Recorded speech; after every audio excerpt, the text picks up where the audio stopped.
Bonjour à tous. Aujourd'hui, on plonge dans un livre vraiment majeur pour comprendre la science aujourd'hui.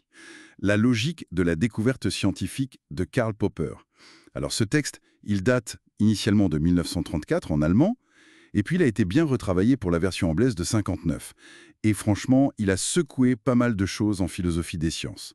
Notre but ici, c'est d'aller chercher l'os, l'essentiel de sa pensée, comprendre pourquoi il n'était pas d'accord avec les méthodes d'avant, et saisir sa grande idée pour définir ce qu'est la science. C'est parti.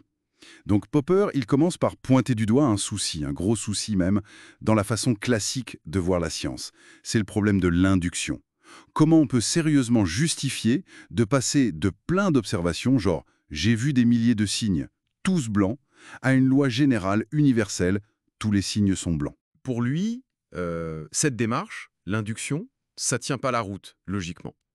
Et il critique aussi assez vivement les positivistes logiques. Oui, ceux qui disaient à l'époque qu'une théorie pour être scientifique devait pouvoir être vérifiée par l'expérience. Exactement. Et Popper dit que ça, ce n'est pas une base solide. C'est ça. Et face à ce qu'il voit comme une double impasse, l'induction, qui n'est pas logique, et la vérification, qui est impossible pour les lois universelles, eh bien, Popper propose autre chose, un critère différent pour faire le tri. Ce qui va séparer la science de ce qu'il n'en est pas, comme la métaphysique ou même les pseudosciences, c'est ce qu'il appelle la falsifiabilité, ou on dit aussi la réfutabilité. Falsifiabilité, réfutabilité. D'accord. Et là, c'est vraiment le cœur de son idée. Une théorie est scientifique seulement si elle peut, au moins en principe, être contredite par l'expérience. Elle doit prendre un risque, quoi. Prendre à risque. Oui, le risque d'échouer face à ce qu'il nomme des énoncés de base observables. Des énoncés de base observables. Qu'est-ce que c'est exactement? C'est assez simple en fait. Ce sont juste des affirmations très concrètes, singulières, qui décrivent une observation possible. Par exemple, tiens, là, à tel endroit, tel jour, il y a un signe noir. Une théorie scientifique, pour Popper, elle doit interdire que certaines choses se produisent, que certains de ces énoncés soient vrais. Si on observe justement ce qu'elle interdit, Alors les théories réfutées, logique. voilà. Prenons l'astrologie par exemple. Pour Popper, le souci principal, c'est pas forcément qu'elle soit fausse. C'est plutôt qu'elle est souvent formulée de manière tellement floue ou tellement adaptable. Qu'on peut toujours s'arranger pour qu'elle colle, c'est ça. Exactement. Aucune observation précise ne peut vraiment la mettre en échec de façon définitive. Elle ne prend pas ce risque crucial.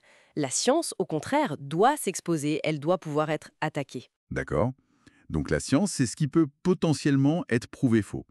Mais alors, si on ne peut jamais prouver qu'une théorie est vraie avec l'induction, et si tout l'enjeu est de réfuter, comment on fait pour avancer? Comment on choisit entre les théories qui tiennent encore debout? Ah, c'est la question clé.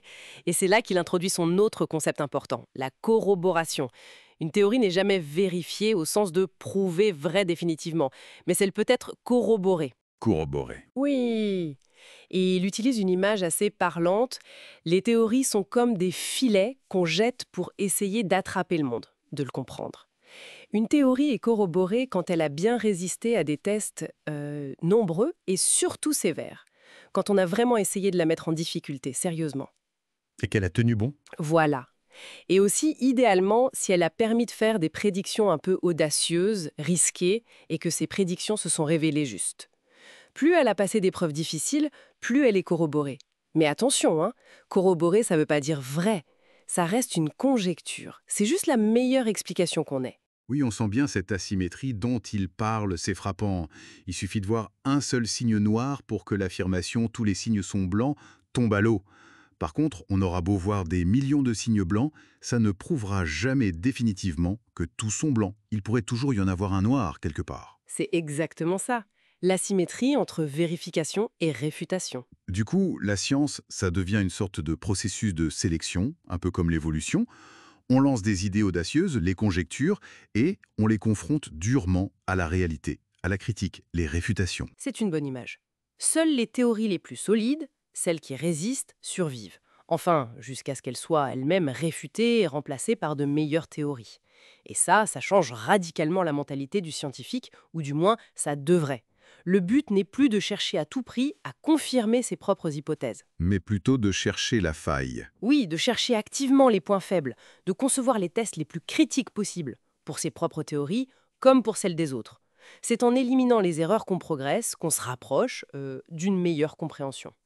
Et Popper ajoute quelque chose d'important. Même nos observations, ce qu'on voit, ce n'est jamais complètement neutre. Ah oui. Non, on observe toujours à travers le filtre de nos théories, de nos attentes. Il n'y a pas d'observation pure, indépendante de toute théorie.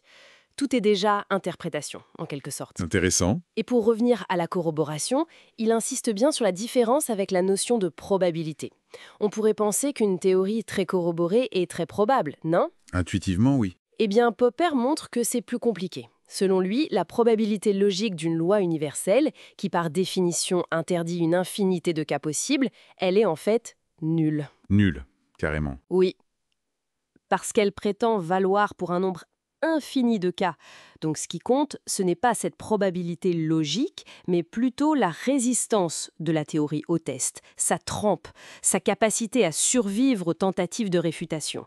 Une théorie très précise, très audacieuse, donc improbable au départ, devient fortement corroborée si elle réussit ces tests difficiles. D'accord, je vois. Alors si on devait résumer l'essentiel de cette plongée chez Popper, qu'est-ce qu'on retient? Surtout, je dirais, cette idée un peu à contre-courant, mais très forte. La science avance non pas en empilant des vérités certaines, mais en éliminant les erreurs. Nos théories scientifiques sont nos meilleures suppositions du moment. Toujours sur la sellette, toujours prêtes à être remises en question par l'expérience. Et ça nous laisse avec une question assez vertigineuse finalement. Si aucune théorie n'est jamais prouvée vraie de façon absolue, si elle est juste la moins mauvaise qu'on ait pour l'instant, alors c'est quoi la vérité en science? Est-ce que c'est un idéal qu'on vise sans jamais l'atteindre? Ou c'est juste l'ensemble des idées qui ont survécu jusqu'ici à nos efforts pour les démolir? Voilà une pensée sur laquelle réfléchir. À bientôt.